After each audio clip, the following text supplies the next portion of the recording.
নমস্কার বন্ধুরা, রকমারি রান্নাঘরে আরও একটা দুর্দান্ত রেসিপিতে তোমাদের সবাইকে স্বাগত। আমরা তো সবাই খিচুড়ি খেয়ে থাকি। খিচুড়িটা আমাদের সবারই কম বেশি খুবই পছন্দের খাবার।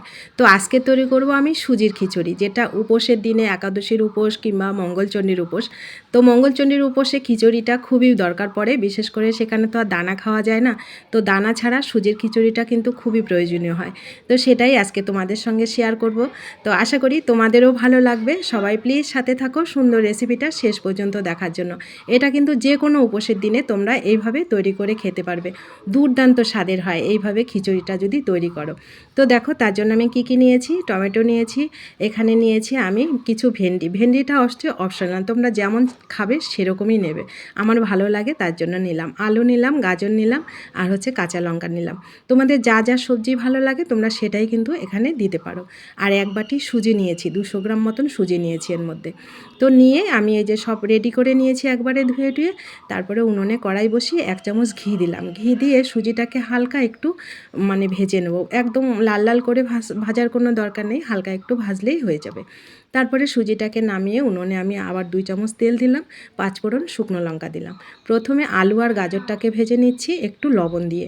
এখানে কিন্তু যে কোনো উপোসের দিনে আবার লবণ খাওয়া যায় না।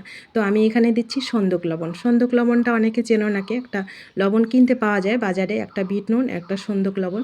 তো সন্দক লবণটা আমি এখানে দিয়েছি। তো দিয়ে এটাকে একটু ভেজে নিয়েছি প্রথমে আলু গাজরটা। তারপরে দিয়ে দিলাম এখানে 150 গ্রাম মুগের ডাল। ডালটাকেও এর মধ্যে একটু হালকা ফ্লেভার বেরোবে এইভাবে একটু ভেজে নেব। বেশি লাল লাল করে ভাজার কোনো দরকার নেই। বেশি লাল লাল করে ভাজলে সেদ্ধ হতে অনেক টাইম লাগে। তারপরে একটু ভাজা হয়ে গেলে যখন একটু বেশ সুন্দর ফ্লেভার বেরোবে, তখন আমি এর মধ্যে বাকি সবজিগুলো অ্যাড করলাম। করে এবার এগুলোকেও আরও 2 মিনিট একটু ভেজে নিচ্ছি সুন্দর করে। ভাজা হয়ে গেলে এবার এর মধ্যে দিয়ে দিচ্ছি জল।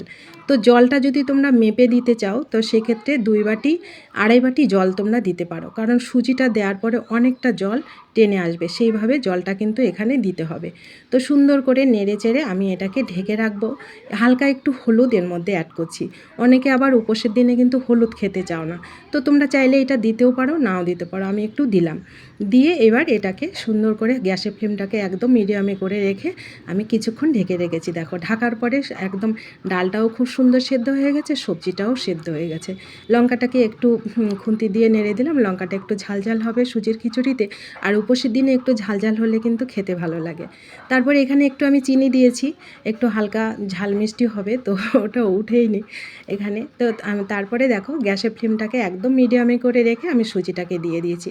একটুকু দলা ধরেনি, খুব সুন্দর নেড়ে চেড়ে এবার এর উপরে একটু আমি ঘি দিয়ে দেবো। ঘি দিয়ে হালকা একটু নেড়ে পরিবেশন করলেই রেডি হয়ে যায়। অসম্ভব মজার হয়। উপোসের দিনে কিন্তু আমাদের কোনো কিছু খেতে ইচ্ছা করে না।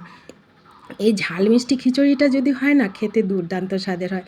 তো তোমরাও যদি কোনো উপোসে এরকম করে খিচুড়ি খেতে চাও, এই সুন্দর খিচুড়িটা তৈরি করে খেতে পারবে। অসম্ভব মজার হয় খেতে। তো ভালো লাগলে ভিডিওটিতে একটু লাইক করবে, অনেক অনেক শেয়ার করে দেবে। সবাই যেন এই সুন্দর খিচুড়ি রেসিপিটা দেখে তৈরি করে খেতে পারবে। তো সবাই ভালো থেকো, সুস্থ থেকো। ভালো লাগলে চ্যানেলটা প্লিজ একটু সাবস্ক্রাইব করে পুরো ভিডিওটা দেখার জন্য তোমাদের সবাইকে অসংখ্য ধন্যবাদ। দেখা হচ্ছে অন্য কোনো ভিডিওতে।